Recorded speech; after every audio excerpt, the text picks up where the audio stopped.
Hey family, welcome to my channel. I want to talk to you about trauma in the body.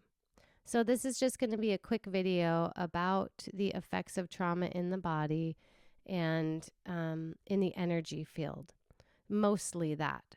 So we know that when we have trauma in the body, it's going to be something that we're repeatedly experiencing. It's held in place, right? It's like locked into the cellular memory. But what also happens is while that's there, it's broadcasting a frequency. It has a set pattern of distorted light. And then in your energy field, you end up having those distortions of light that become magnetic. Okay. So when something happens, it's unfortunate the first time that it happens. And then we hold a pattern in our mind, a pattern in our field, and a pattern in our cells energetically. And that lines us up to continue that feeling, to perpetuate the experience indefinitely. Now, really, it seems like that would be a human design flaw. But what it really is your ability to go back and change it because the way that you've perceived it is not based in absolute truth, right? So there's a story in there somewhere. And I'm not saying it's not valid. It's just that it's not based in the absolute truth about who you are. And that's where you need to get to the bottom of so the trauma can completely clear. Now, we live in a universe or a world here that's all inclusive. So when you say, I don't want this trauma, you're focused on the trauma, thus perpetuating it, right? Or I just don't want this experience. I don't want this anger. I don't want this sadness, things like that, right? But if you say, I don't want this sadness, take out the word don't. And that's all the universe hears and also your subconscious mind. I want this sadness. That's you choosing it, right?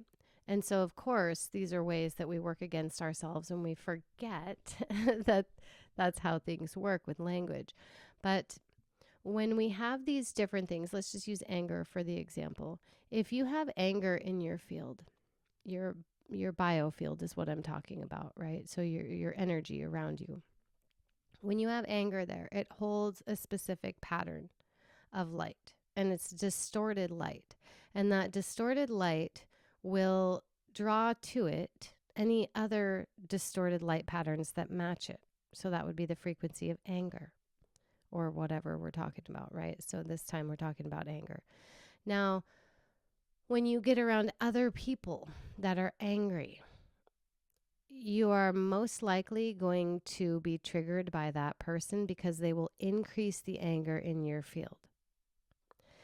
And there's things called thought entities. So it's a form of entity that people generate themselves, or you can view it kind of as an elemental for those of you who have done any type of deliberate creation.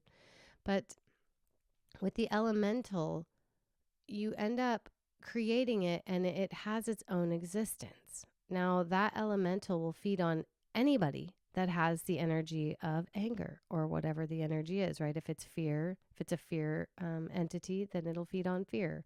If it's rage, it'll feed on rage. Whatever it was created from is what it has to feed on. That's what it's made of. So it needs more of it. So say you're feeling peaceful and you've got a little bit of anger still stuck in your field because you're holding a grudge against somebody, or you thought you got complete and you didn't get complete, and so has been bugging you, or your neighbor sucks or something like that, right? And you've got a little bit of anger in your field. Now, because you haven't resolved that and come to a higher point of view about it, which I know sometimes that's extremely difficult, but then you get around another angry person and that person's more angry than you. But because you have that anger in your field, any thought entities they have produced will come feed on you. So they will increase the anger in your field because you are now another food source that matches that. So it's kind of like, I don't know if you've ever given a cat or a dog a treat, but if there's like 5 dogs in the room, they all want a treat. And they're going to come to you to get it, not whoever is their care provider. They're coming to you because you've got the treat. Now, it's the same thing with entities. So, and it's not not that I want you to be afraid of these, because there's nothing to fear with them. It's be mindful or be aware that these things exist. And so sometimes when you go into a place and you've got a little bit of anger, a little bit of sadness, and you walk out of there and you're like, what the F just happened? I feel awful. It's really because you encountered a pocket of energy or a being that is made of that energy, or you encountered some type of experience of somebody being crappy in there, right? Wherever you were at, say it was the grocery store. You go in there, you come out, you're not the same person as you went in, right? That's because you were exposed to all these different energies. So we're becoming more and more aware of the energies, and also like susceptible to them, or really just picking up on them. So as we progress with this, it's important not to internalize everything and make it, like your anger, or, like, why am I so angry? I'm just so angry. Now I have to go take this anger out on something. But really instead, take a few deep breaths and just say, anywhere I have anger in my field, I dissolve and disintegrate it now. And just work to dissolve and disintegrate it, and then choosing something else. What would make me feel great right now? What's my happy thought? What is your happy thought? Do you have one? You need one on standby just in case, right? But it's not very hard to think of something that makes you happy, right? But when you're in the midst of anger, it can be very challenging.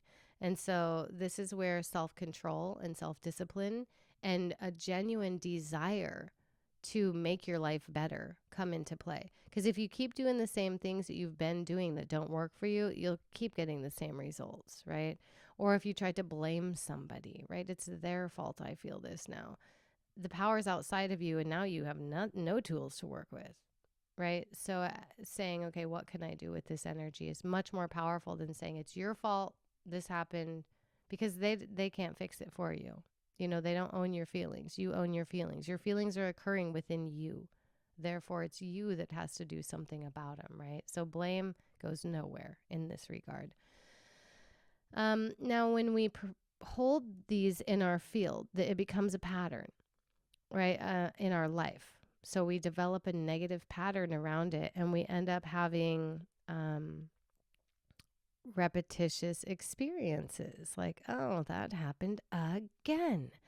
And this is where we can get caught in these loops of our own creation. And it's when we're not quite on top of why we're feeling how we're feeling. So instead of listening to the navigation, we just keep driving, right? So our feelings, that's our navigation system.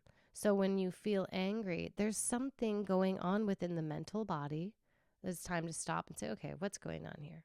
Where is this anger sourcing from? What is this? What can I do with this? Who does this belong to? Is this even mine?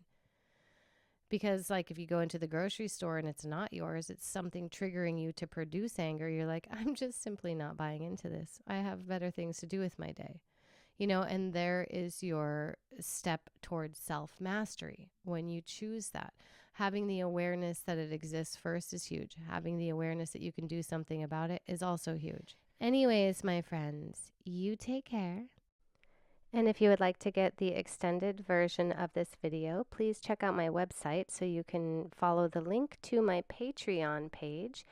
And please take a moment to check out the guided meditations that I just started offering on my website as well. And I will be back soon. Much love.